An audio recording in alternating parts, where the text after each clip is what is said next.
Assalamualaikum warahmatullahi wabarakatuh. Di dunia ini, terdapat satu negeri yang senantiasa dikaitkan dalam Al-Quran yang disebut sebagai Nul Karim.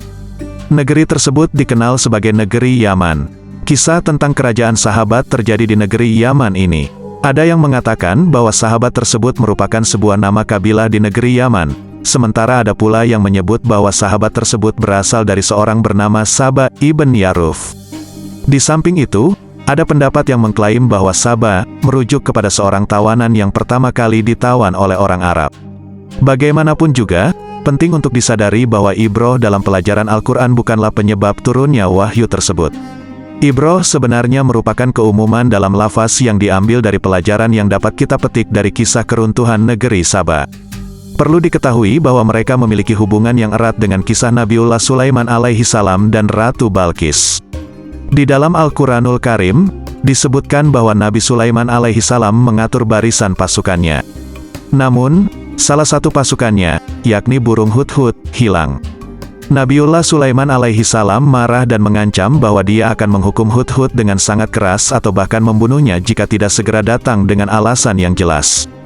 Tidak lama kemudian, pasukan burung hudhud datang dan memberikan alasan.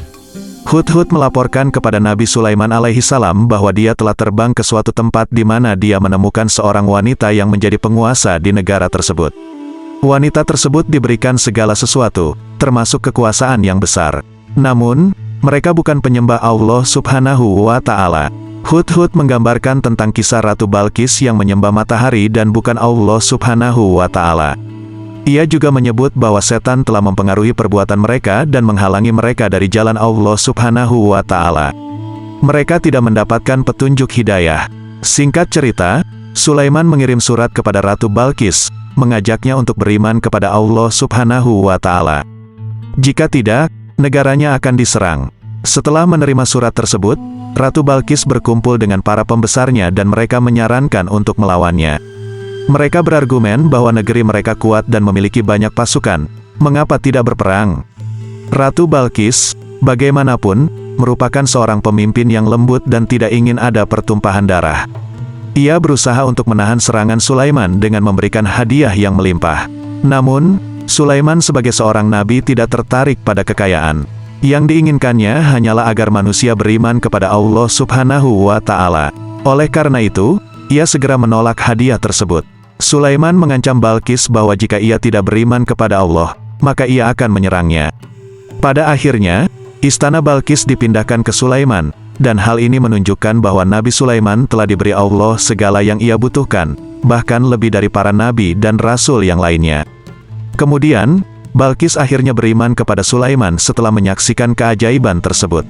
Setelah Balqis beriman kepada Sulaiman, kerajaan Saba juga diberikan oleh Allah Subhanahu wa Ta'ala dengan nikmat yang besar.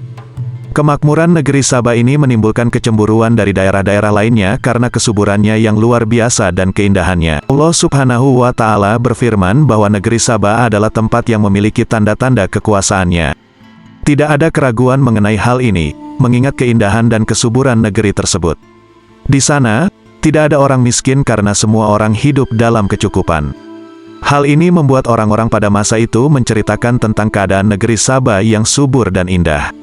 Karena itu, tidak mengherankan bahwa Allah menyatakan bahwa negeri Saba adalah salah satu tanda dari tanda-tandanya yang mengagumkan.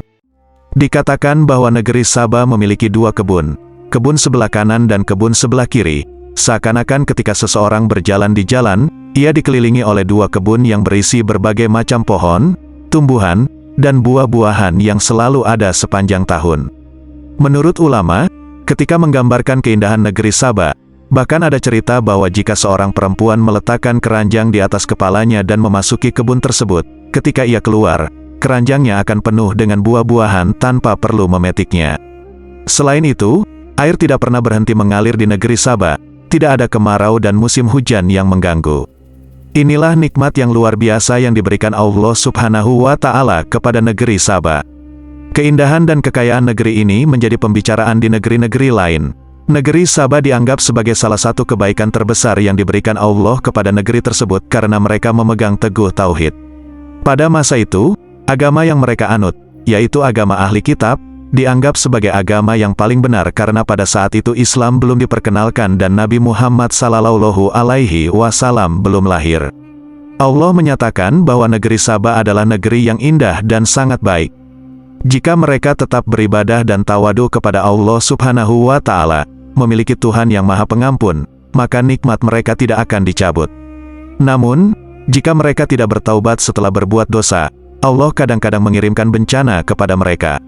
Setelah sekian waktu berlalu, Ratu Balqis meninggal dunia, dan dikatakan bahwa banyak nabi yang diutus kepada mereka, ada yang mengatakan 12 nabi dan ada yang mengatakan 17 nabi. Yang pasti, kepada mereka diutus sejumlah sahabat sebagai para nabi. Tugas para nabi adalah untuk mengajak manusia menyembah Allah, mengimani Tuhannya dengan tulus, dan menjauhi penyembahan kepada selain Allah Subhanahu wa Ta'ala. Namun, seiring berjalannya waktu, satu persatu nabi mereka meninggal. Hal ini terjadi pada abad keempat sebelum Masehi. Mereka mulai menyimpang dari tauhid dan berbalik menyembah berhala. Pada abad ke-8 sebelum Masehi, mereka bahkan kembali menyembah matahari, bulan, dan bintang. Ini merupakan kejadian yang serupa dengan kerajaan Balqis sebelum mereka diperbaiki dan menganut agama Sulaiman alaihi salam. Kita tahu bahwa dosa yang tidak akan diampuni adalah dosa syirik, yang mengundang murka Allah Subhanahu wa Ta'ala. Akhirnya, Allah Subhanahu wa Ta'ala pun murka karena mereka terlibat dalam dua kekufuran, yaitu kufur nikmat dan kufur dalam agama. Ketika Allah Subhanahu wa Ta'ala memberikan kesenangan kepada mereka, mereka tetap melangkahkan kakinya tanpa membawa perbekalan, dan perjalanan mereka pun dimudahkan. Allah ingin menunjukkan kepada kita betapa makmur negeri Saba tersebut. Bayangkan, dalam 10 hari perjalanan, mereka tidak membutuhkan makanan atau minuman karena sepanjang jalan terdapat makanan dan air yang melimpah. Hal seperti ini hanya ada di negeri Saba. Sepanjang perjalanan mereka, Allah memberikan keamanan yang luar biasa. Allah berfirman, "Silakan kalian berjalan di siang hari, di malam hari kalian akan aman." Bahkan jika seorang wanita berjalan sendirian, Allah memberikan keamanan, sehingga tidak ada pencurian, kejahatan, atau perampokan yang terjadi. Semua itu tidak mungkin terjadi. Allah melimpahkan kemakmuran kepada kaum Saba hingga hampir semua orang kaya. Namun, karena mereka telah terlena dengan kekayaan yang diberikan oleh Allah Subhanahu wa Ta'ala, mereka berdoa dengan doa yang buruk. Mereka menginginkan agar ketika mereka melakukan perjalanan, mereka tidak diberi makanan. Mereka bahkan berharap untuk merasakan kelaparan dan kehausan selama perjalanan. Mereka ingin mengalami kesulitan. Hal ini jelas merupakan sesuatu yang aneh. Bahkan lebih buruk lagi, mereka tidak hanya mengingkari nikmat yang telah diberikan Allah, tetapi juga mengingkari agama. Mereka mulai menyembah berhala, matahari, bulan, bintang, dan lain sebagainya. Itulah sebabnya Allah Subhanahu wa Ta'ala mengirimkan tikus-tikus besar sebesar kucing yang kemudian menggerogoti bendungan Marib, yang merupakan bendungan yang mengendalikan aliran air di antara dua bukit. Akibatnya, kebun-kebun mereka dialiri air, dan bendungan tersebut hancur karena digerogoti oleh tikus-tikus besar. Akhirnya, terjadi bencana dahsyat. Allah Subhanahu wa Ta'ala mengirimkan banjir besar yang meluluhlantahkan semua perkampungan di Saba. Demi Allah, tidak ada daya dan kekuatan kecuali dengan pertolongannya. Setelah Allah menghancurkan semua kebun indah, taman-taman yang subur, dan meluluhlantahkan seluruh negeri Saba dengan banjir, beberapa orang yang selamat berpencar.